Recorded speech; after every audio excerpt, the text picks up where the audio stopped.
Hoy entrevistamos a Marty Grossman, regidor de la Municipalidad de Prescott Valley. Él postula a la reelección. Las elecciones primarias se realizarán el próximo 4 de agosto. Okay, you are from New York City. How did you pick Prescott Valley to move to, and how long have you lived here? I'm living here since October of 2009, so it's about 11 years. The way I found Prescott Valley was years ago, Microsoft used to have, MSN used to have live chat rooms, which were basically instant message boards. One of the people that I made friends with, actually really good friends, happens to live in Phoenix, and she wanted to have a chat meet get together. So a bunch of us came out for a weekend in 2005, which was 4 years before I was retiring.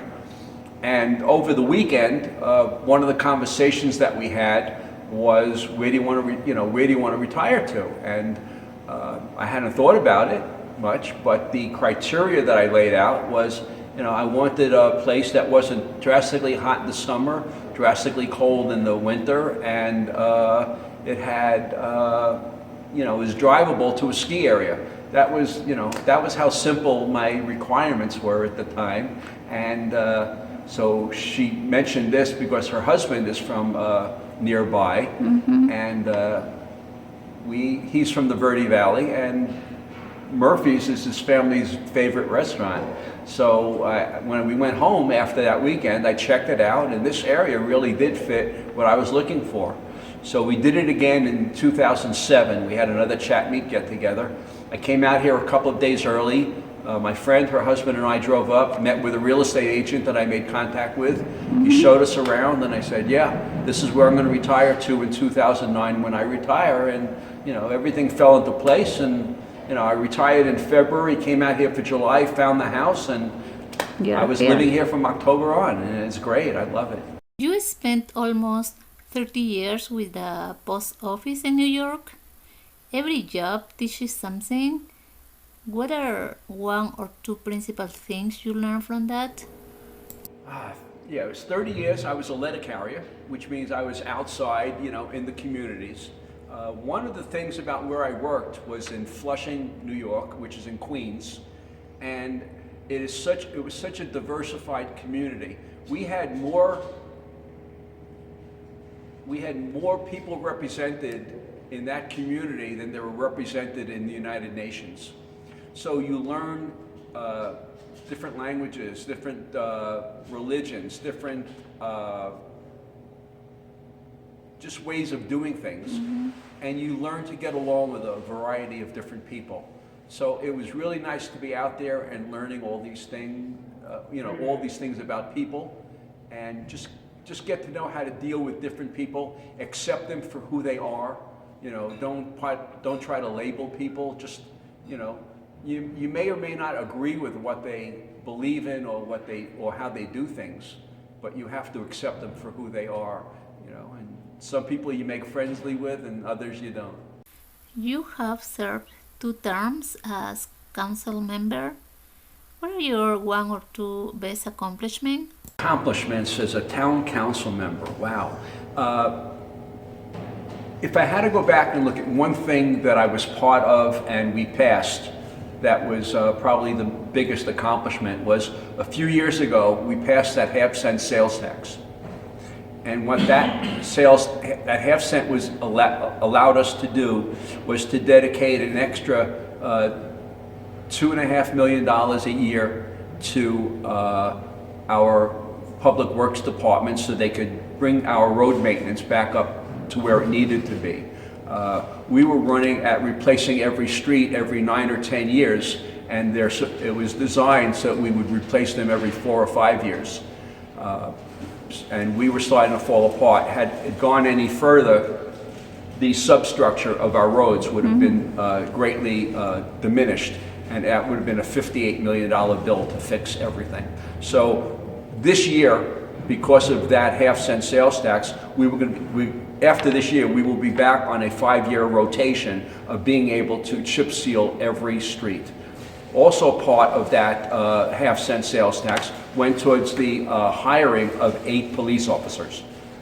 town is growing. We needed more police, more protection out there. And then on top of that, there's an extra $500,000 every year that we have that we can do as we need, you know, and budgets change, so there's always that little extra. But basically what that half-cent tax did was it was able to have it so that we don't have to cut any services to the city, to this town, for our people, and we could live the life that we love. Okay.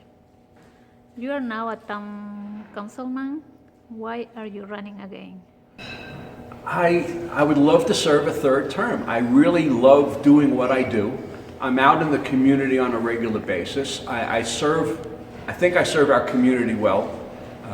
If you go back and you look at my performance at our council meetings and our work study meetings, I will ask the questions that need to be asked, and I will work behind the scenes and follow through with people and ask them, you know, why is this happening? Why is that happening? I will definitely represent the people the best way I know how. I never came in with an agenda. I don't represent one aspect of, you know, of people or not. I represent everybody, and I try to do it the best way I can. There are several candidates for town council. Why should people vote for Marty Grossman? Well, like I just said, I represent everybody. I don't go with, I know some of the other candidates. Some of them have an agenda, some of them not, but basically, I've served 2 good terms. I've asked the questions that need to be asked. I'm out in the community. I'm a servant leader. I am not, you know, when someone accuses me of being a politician, I go, no, I am not a politician. I am a citizen who serves on our town council. And that's the way I like to treat myself, and that's the way I address my performance in my job. I really love this community, and I want to represent it the best way I know how. You are on the Prescott Valley Police Foundation board. What is that do? We raise money so that we could purchase items that are not on the regular police department's budget. In the past, we have purchased car locks for the rifles and shotguns. It's a universal lock so that they could put either a rifle or a shotgun in it and lock it up inside the where it's accessible to them, so that they don't have to go lock it in the trunk if they go on a call and they don't need their rifle or shotgun. We've purchased reversible raincoats so that when they're working a traffic accident in the rain, they have the bright yellow side out, and when they're doing patrol in the rain, they have the black side out. We've done, right now we're helping pay for the tasers that the police officers have to get. They wear out, the batteries have to be changed, so we had to get all new tasers because the old ones just weren't working anymore and they're not serviceable. So anything that the police chief needs, we sit down with the police chief in the department at the beginning of the year and we go through what is needed this year, and if we're able to finance it, we can. Also, the Police Foundation usually makes its presence at different events around the community. For example, we have Puente de la Comunidad at Mountain Valley Park. So we will set up a table there and we will help there. And the nice thing about that event is that it brings the police and the Hispanic community together. We teach them that, you know, we try to teach that they do not have to be afraid of the police. We're there to help them. If a crime has been committed against you, please report it. That's what we want to know.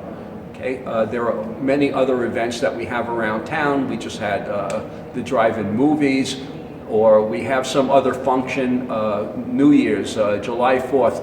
We will set up a table basically to introduce the community to the police, what the police does besides, you know, the obvious, you know, finding criminals. There are internet scams, there are phone scams, there are other things that the police department does, and the Prescott Valley Police Foundation tries to merge the two together so that there's a good working relationship between the community and our police force.